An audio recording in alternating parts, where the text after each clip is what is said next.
What's going on, America? This is Kevin from Kevin's Corner, where I try to make sense out of nonsense. And you know what? If I am Nancy Pelosi, I would just about be right here with Ihan Omar.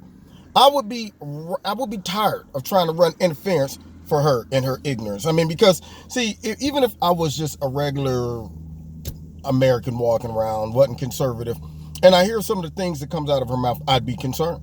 I mean, she's making it look real bad for Muslims to be in office in America. She's radical. How you gonna come to this country and be radical in Congress as a Muslim? I mean, you don't want to give them a bad rap, make people start being a little suspicious about your intentions when you start pushing certain type of rhetoric.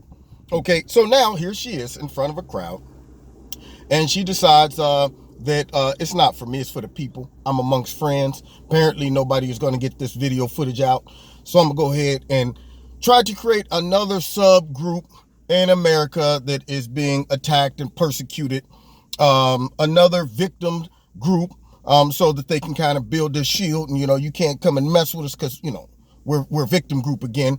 And she starts to talk about the Muslim community in America. And I'm thinking, what are you talking about? Let's hear some of this. Make people uncomfortable. Okay. Because here's the truth. Here's the truth. Far too long, we have lived with the discomfort of being a second-class citizen.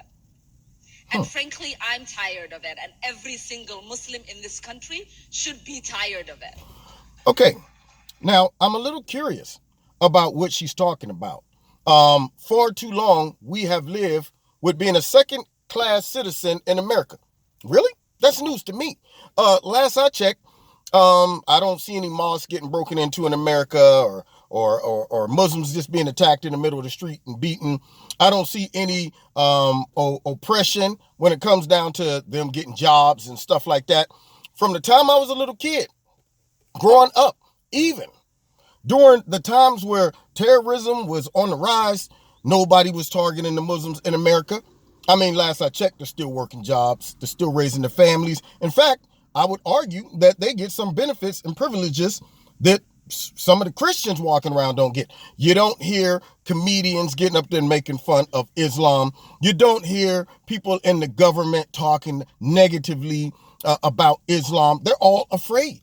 You don't see the government forcing Islamic bakeries to bake cakes for homosexual couples. You don't see any of that. They done created so many victimized groups that these groups are walking around with diplomatic immunity. So what is she talking about? Where's this oppression that she speaks of? Okay. I mean, because this is news to me, but she wants to create this, drum up an issue that ain't even an issue. Okay. So now all of a sudden get everybody stirred up and mad for nothing. Let's hear what else she has to say.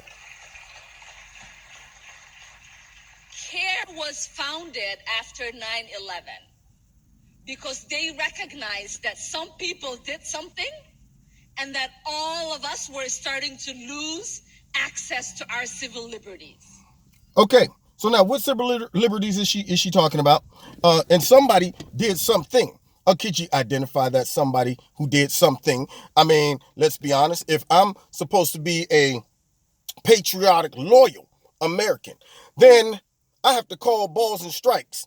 So let's just say I was in the government during the Black Panther movement, and the two Black Panthers that killed the police officer, I think it was up in New Jersey. I wouldn't be like, well, somebody did something just because they're black. I mean, I'd say, you know what? It was the suspects are two black people who shot a police officer, period.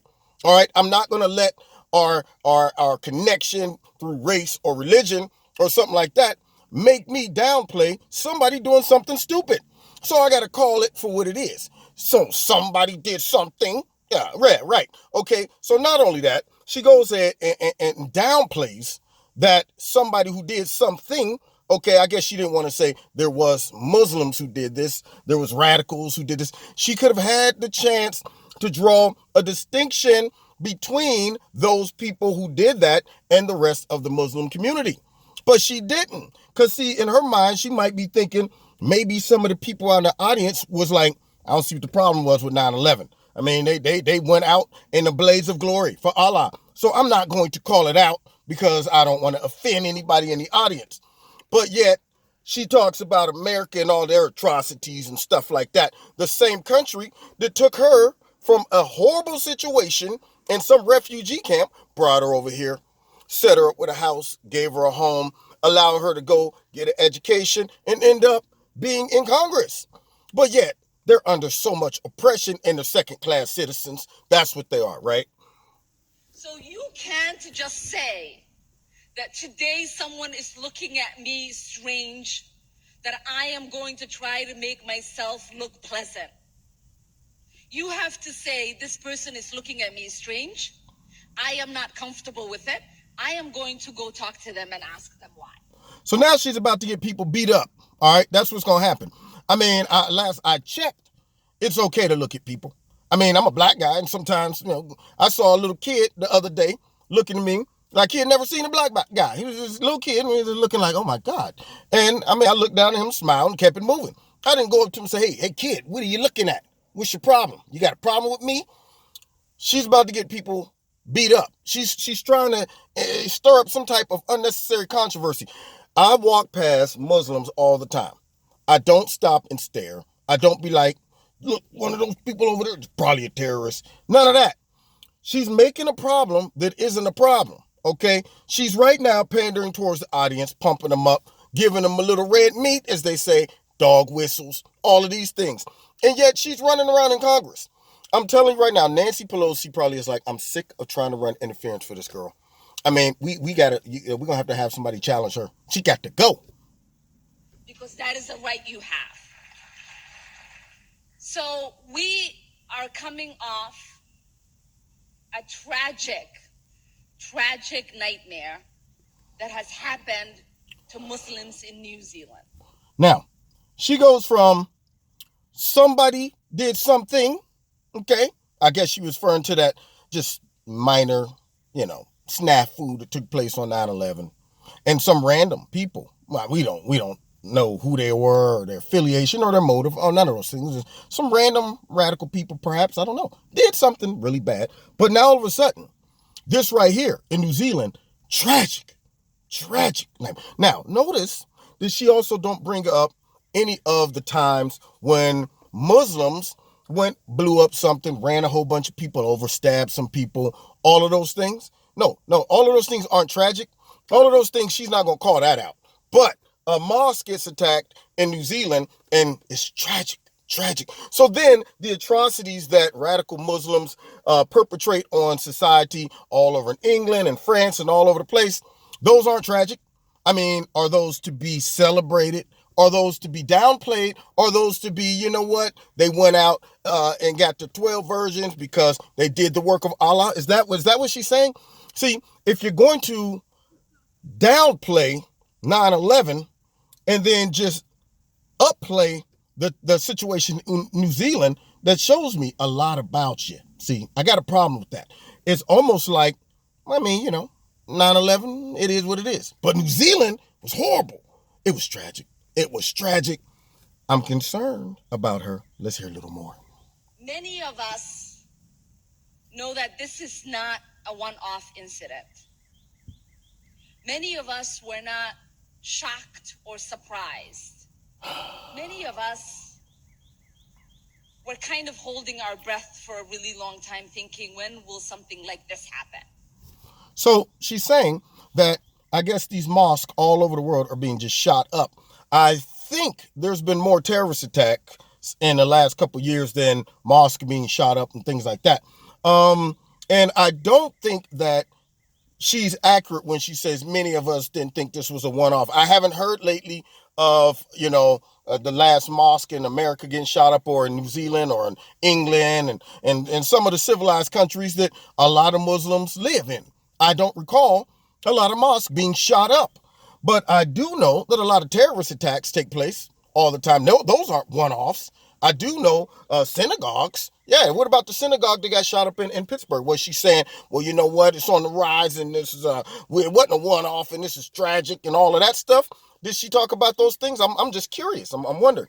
But it is funny how she is now insinuating and instilling this awareness, the scary thing, like we at any minute now somebody else can bust in the mosque and shoot us all up.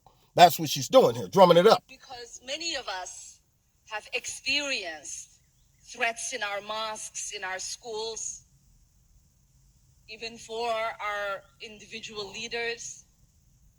Many of us have witnessed bombings of mosques. Many of us have seen mosques. Okay, so now, where?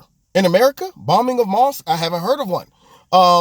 Could it be in certain areas of the Middle East or something? I'm not sure what bombings she's talking about. Not only that, unless she has access to the information of all these people in the audience and know their experience, then she's just pulling stuff out the butt. Many of us have been afraid, experienced schools being threatened.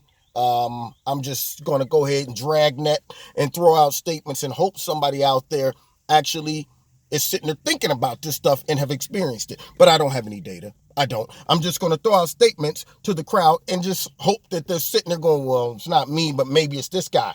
I'm sure somebody in here have felt that way or experienced these things. She doesn't know that, but that's what she's just saying. Set on fire. Many people a few years ago watched in horror as gunmen showed up to Irving, Texas at a mosque, threatening Muslims. So we all kind of knew that this was happening. We did? But the reason I think here we go, that many of us knew that this was going to get worse is that we finally have a leader, a world leader, finally, in the White House who publicly says Islam hates us, who fuels hate against Muslims, who think it is okay to speak about a faith and a whole community in a way that is dehumanizing, vilifying, and doesn't understand, or at least makes us want to think that he doesn't understand the consequences that his words might have. Okay, so now, I'm not even going to let you see the rest of that garbage. She just straight up got up there and lied as if the president of the United States, you know what? Islam is a horrible religion. All Muslims hate us, and I'm not talking about just the radical terrorists. I'm talking about all Muslims hate us. And you know what? My assumption is that Puerto Ricans and all Latinos or whatever, they all live packed into a house. All these stereotypes or insinuating things that she's just saying the president talks about groups of people about. I'm thinking, what are you talking about? All black guys, all they do is just picnic and run around playing basketball and picking their hair. And by the way, what other group I can sit and identify and then stereotype them and downplay them? What is she talking about? When Trump got in office and he went overseas, he met with several Muslim countries and their leaders, and they were welcoming to him. The ones that are radical and don't know how to play nice amongst friends, then of course they get the bad rap. She don't understand how to sift the world like wheat and say, here's the good ones, here's the bad ones. It has nothing to do with every single one. There are good immigrants, there are bad immigrants. Illegal immigrants come over here. Some of them may be coming just to work a job. Some of them may be coming to hurt some folks. There are good Muslims. There are bad Muslims. Okay? So what she's trying to do is insinuate that the president hates everybody, and all he wants to do is stir up the pot of hate and anger, which she just did in that whole little statement where she's throwing out all types of accusations. And if you don't like America, Ihan Omar, tiptoe your butt right back over wherever you came from, because the word on the street is it was a horrific situation that you needed to be rescued from. I didn't see France coming to your rescue. I didn't see any of these other countries coming to your rescue.